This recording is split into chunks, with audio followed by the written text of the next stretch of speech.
Salut la team, j'espère que vous allez bien.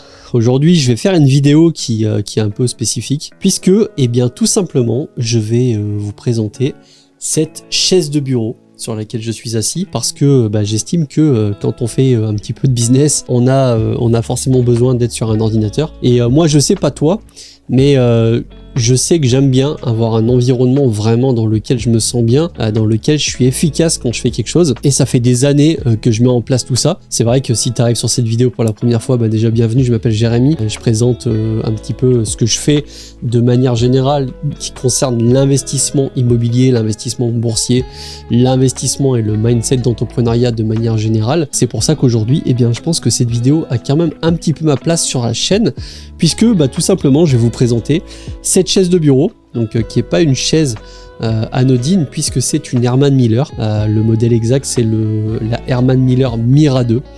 Voilà, ça fait un petit moment que je voulais une chaise de bureau, une vraie chaise de bureau. Avant, je m'asseyais tout simplement sur mes chaises de salon, qui sont de bonnes chaises, mais ça n'a rien à voir avec des chaises ergonomiques telles que peut l'être des Herman Miller. Alors c'est vrai que comme tu vas le voir, ces chaises sont pas données, mais en même temps j'estime que quand on passe beaucoup de temps assis, et c'est mon cas, que ce soit déjà pour jouer un petit peu, parce que je suis un gamer dans l'âme, et je passe quand même quelques heures à jouer, même si j'ai vraiment réduit la dose comparé à avant. Et surtout maintenant aujourd'hui, j'utilise beaucoup de temps pour faire du montage vidéo, notamment pour les vidéos que je vous propose sur YouTube, ainsi que tout ce qui peut toucher de près ou de loin à mes activités d'entrepreneurial, que ce soit de la comptabilité, du scan de documents, de l'envoi de mails, de la recherche de vidéos, de regarder des tutoriaux. Bref, on connaît tout ça. Tous ceux qui font du business et de l'entrepreneuriat connaissent ça. Et même si tu connais pas et que t'es pas entrepreneur, ça pourra te donner peut-être une idée de ce que ça peut donner une chaise qui coûte un petit peu plus de 1000 € quand même. Et ce que je te propose, c'est que je te donne tout simplement mon point de vue de la part d'une personne qui n'a aucune expérience dans le domaine des chaises ergonomiques. J'en ai pas eu 36 000, j'ai surtout eu des chaises basiques, tu sais, les chaises à une centaine d'euros que tu peux acheter, qui ressemblent un peu à des, tout simplement à des chaises de bureau de PDG d'entreprise, mais en réalité, c'est vraiment des chaises basiques. Et là, aujourd'hui, maintenant que j'ai un petit peu plus la possibilité de m'offrir ce genre de choses, et j'ai voulu avoir ce style de chaise parce que déjà d'une, je pense que c'est un vrai investissement, que ce soit au niveau santé, puisque ce sont des chaises ergonomiques professionnelles, donc ça permet vraiment de pas trop s'esquinter le dos quand on reste assis pendant des heures. Ensuite, c'est des chaises qui sont vraiment très robustes, tu vas voir en tout cas la qualité de finition, elle est vraiment impeccable, et heureusement tu me diras sur des chaises de ce tarif là. Et troisièmement, moi en tout cas je la trouve ultra classe, tu me diras ce que t'en penses. Et voilà, j'ai voulu faire cette vidéo parce que peut-être que toi aussi t'es intéressé par ce genre de produit, ce genre de chaise, que t'aimerais peut-être franchir le pas un jour, mais que tu te dis que tu sais pas trop. Moi je vais te donner mon point de vue d'un retail qui n'y connaît absolument rien en chaise. Je pense que c'est un petit peu le cas de beaucoup de gens qui regardent cette chaîne et de beaucoup de gens de manière générale, et ça te permettra d'avoir un avis de quelqu'un de lambda. Allez, c'est parti, let's go. Tout de suite, ce qui frappe un petit peu aux yeux, c'est la taille du carton. Donc commande qui a été faite sur le site adopteunbureau.fr. Je leur fais un petit peu de pub, malgré que je ne suis pas sponsorisé tout simplement par Adopte un Bureau. Simplement que j'ai apprécié leur service. Vraiment, c'était très rapide. Comme tu peux le voir, la chaise a été très bien emballée. Elle est livrée montée. Et tout de suite, ce qui frappe à l'œil, c'est tout simplement la qualité et au niveau du look esthétiquement parlant de la chaise que je trouve vraiment top. C'est en partie ce qui a fait mon choix et qui a dirigé mon choix sur une Herman Miller modèle Mira 2 en déclinaison triflex, parce que tu as deux styles de Herman Miller Mira 2. Tu as le modèle Butterfly et le modèle triflex comme j'ai là, le modèle Butterfly qui diffère un peu au niveau du dossier, qui est recouvert d'une texture un peu comme tu peux avoir sur l'assise de la chaise. Les pieds sont emballés dans un papier craft pour une protection, je pense, au niveau du transport, afin que celle-ci arrive en bon état, et pour moi ça a été le cas. Comme tu peux le voir, on est sur une chaise qui est quasiment intégralement en plastique, mais rassure-toi, et heureusement tu me diras, chez Herman Miller, on utilise du plastique de très bonne qualité. Quand tu commences à explorer un petit peu les réglages que propose la chaise, tu n'as pas un seul moment l'impression que celle-ci en tout cas a été bâclée, ou que telle ou telle chose ne va pas. En tout cas, moi j'ai vraiment apprécié tous les réglages. Maintenant, à les régler évidemment pour moi, c'est incroyable. Vraiment, je ne regrette absolument pas mon achat. Et parmi ces réglages, eh bien, je vais te les lister un petit peu. Donc tu vas avoir un réglage en hauteur de l'assise, et ça heureusement parce que la plupart des chaises le proposent. Tu as également un réglage au niveau du soutien lombaire, que ce soit en hauteur et en dureté.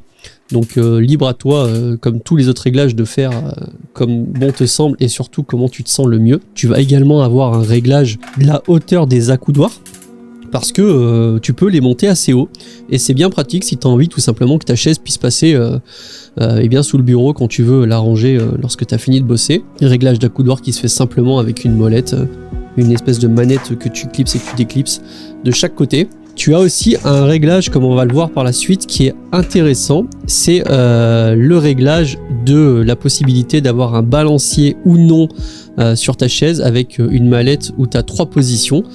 Position 0, la chaise ne se balance pas, tu peux pas avoir ce balancier. Deuxième position, ça se balance un petit peu. Et troisième position, eh bien, tu as une amplitude de balancier maximum. Couplé à ça, une molette de réglage de dureté du balancier, si tu as envie que ça soit vraiment souple ou pas. Et puis je pense qu'en fonction du poids que tu fais, eh bien ça va forcément y jouer. Moi je suis un gabarit plutôt léger, 65 kg. Donc du coup j'ai réglé ça sur assez souple. Et tu as aussi un réglage de la profondeur de l'assise. Donc ça c'est vraiment cool. Parce que eh bien, parfois tu peux avoir des chaises où tu peux ressentir une sensation de gêne au niveau de l'intérieur du genou, et tu l'auras pas sur cette chaise là, en tout cas sur ce modèle là. Vraiment esthétiquement, pour moi elle est topissime, ça change vraiment de ce qu'on a l'habitude de voir, en tout cas chez les gens. Après c'est sûr que tout le monde ne possède pas une Herman Miller, tout le monde n'a pas les moyens de pouvoir investir dans une Herman Miller. Maintenant moi c'est vrai que j'ai pris ça un petit peu beaucoup même comme un investissement, en me disant que vu que je suis amené à passer quand même beaucoup de temps assis devant mon bureau, et que je passe aussi beaucoup de temps assis dans une voiture via mon boulot, eh bien je me devais d'avoir une chaise de bonne qualité pour me préserver physiquement et pour la santé de mon dos. L'assise est en toile maillée qui est vraiment très agréable et très solide, c'est ultra confortable. J'ai vraiment l'impression que c'est pas une assise qui va se déchirer au bout de 2 heures d'utilisation, et ça fait vraiment plaisir. Sinon, eh bien, je n'ai pas vraiment de reproches à faire sur cette chaise, sauf peut-être le prix. Parce que c'est vrai que c'est une chaise que tu trouves aux alentours des 1000-1200 € suivant la déclinaison et suivant où tu la commandes. Moi, la mienne m'est revenue, tout frais payés, frais de transport, etc., à 1150 €. Ça fait une belle somme où tu peux limite avoir un MacBook Air pour le même prix. Mais voilà, c'est des chaises qui sont garanties 12 ans, c'est du Herman Miller. Quand tu commences à un petit peu te renseigner sur tout ce qui va être chaise de bureau, eh bien tu te rends vite compte que des bonnes chaises de bureau, ça coûte cher. Herman Miller, c'est du très haut de gamme. Pour le coup, je ne regrette absolument pas d'avoir lâché cette somme dans cette chaise, puisque pour moi, elle va m'accompagner pour les 15 prochaines années de ma vie, et je l'espère tous les jours bientôt, pour pouvoir vous proposer des vidéos de super qualité. Bon, j'espère que tu as kiffé la vidéo. Je sais que c'est pas forcément lié à la bourse, à l'investissement immobilier locatif ou de la rénovation, mais comme je te l'ai dit, ma chaîne maintenant est ouverte à vraiment tout type de vidéos qui touchent de près ou de loin le domaine de l'entrepreneuriat. Ça va passer par des lectures, et ça passe aussi par des tests, enfin pas forcément des tests, mais de la présentation de matériel, parce que j'ai envie de le faire, parce que j'aime ça, et je pense qu'il y a beaucoup de gens aussi qui aiment ça, peu importe d'où tu viens, peu importe ce que tu veux faire. C'est des vidéos qui peuvent trouver leur public, donc n'hésite pas à me dire en commentaire si tu as aimé. À l'avenir, bien sûr, si j'ai du nouveau matériel, j'hésiterai pas à te le présenter. Si tu l'as pas vu, j'ai récemment fait une vidéo sur le suivi de mon PEA, donc de février 2023. Le lien est juste ici. Qui rachète un coup d'œil, c'est intéressant. Et n'hésite pas à me dire aussi ce que tu en penses. Abonne-toi, mets un pouce bleu. Je te souhaite une bonne fin de journée. Salut brother.